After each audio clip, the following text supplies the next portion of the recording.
Баршаңызға қайырлы күн достар, арнама қош келдіңіздер.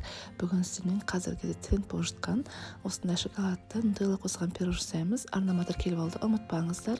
Сіздерге дәл осындай хит пирогтардың рецептерін салып тұрамын. Ал бүгін ең алдымен нутелла қосылған шоколадты пирог жасаймыз. Ол үшін ең алдымен бізге ұн қажет болады. Електен өткізген ұн, және де қант, қопсытқыш, үстіне қоңыр қант қосамыз. Қоңыр қантты кез келген кондитерлік дүкендерден таба аласыздар. Міне осылардың барлығын жасап қолмен араластырып шығамыз.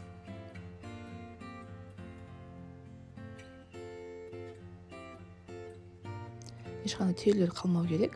Енді үстіне бөлме температурасындағы сары майды қосамыз. Майдың майлылығы 70-82% болу керек. Сапасы жақсы май болған дұрыс. Сол кезде біздің пирогымыз өте әдемі болып піседі. Енді май мен ұнды осы араластырып крошка жасаймыз. Ұнымыз дайын болғаннан кейін үстіне 2 жұмыртқаны қосып, өте жұмсақ, нәзік қамыр илейміз. Егер де қамырларыңыз қолға жабысып жатса, үстіне кішкене ұн қосып жіберіңіздер, бірақ өте көп қоспаңыздар. Ұнның мөлшерін барлығын астына описанияға жазып қоямын. Міне осы жеткілікті, қолға жабыспаса болды. Өте жұмсақ болады біздің қамырымыз.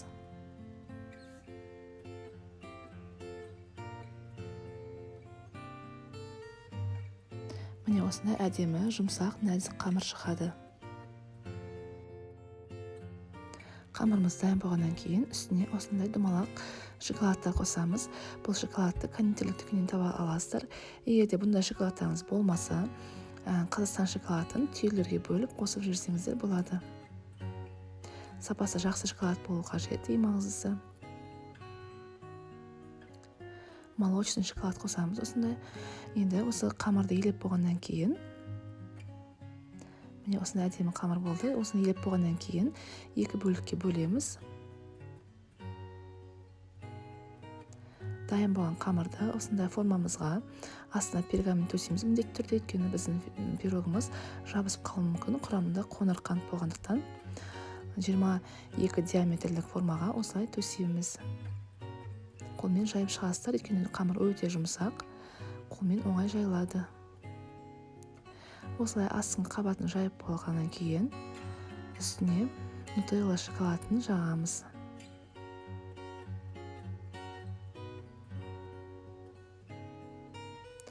Міне осындай әдемі болып жайып аламыз. Егер де нутелла шоколады болмаса, осындай шоколадты кремді жақсаңыздар болады. Еш айырмашылығы жоқ. Дәмі бірдей болады. Осы қамырдың үстіне 4 ас қасық шоколад кетті менде. Одан көп қосамын десеңіздер, өздеріңіздің еркілеріңізде. Өйткені бұл өзі шоколадты пирог болғандықтан шоколады артық болмайды. Міне шоколадты жағып қойдым. Енді қалған қамырды үстіне осындай бөліктерге бөліп, қолмен тегістеп жайып шығамыз. Өйткені қамырымыз өте нәзік. Қолмен де осылай оңай тегістеледі. Жұқа етіп жеткенше барлық жеріне қамырды төсеп жайып шығамыз. Осы кезде духовкамызды қыздырып қоямыз. 200 градуста 20 минут пісіреміз пирогты. Міне жайып болдым. Енді үстіне әсемдік ретінде осындай шоколадты капляларды бетіне сеуіп шығамыз. Өте әдемі болып піседі осы кезде пирогымыз. Дайын болған қамырды духовкамызға саламыз. Міне біздің пирогымыз да пісіп қалды. 20 минуттан кейін алдым. Өте ыстық, кішкене суығаннан кейін формасынан аламын. Міне формасын алдым. Менің пирогым әлі де жылы. Кішкене суытқаннан кейін, әбден суытқаннан кесеміз. Өйткені ортасындағы шоколады барлығы еріп тұр. Әбден салқындатқаннан кейін пирогты кесіп көрсетемін. Міне осындай әдемі болып шығады, жасап көріңіздер.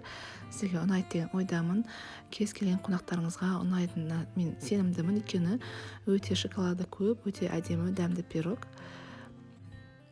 Мен пирогым әбден суыды. Енді осы пирогты 2-ге бөлемін. Қазір микс пирог жасайтын боламын.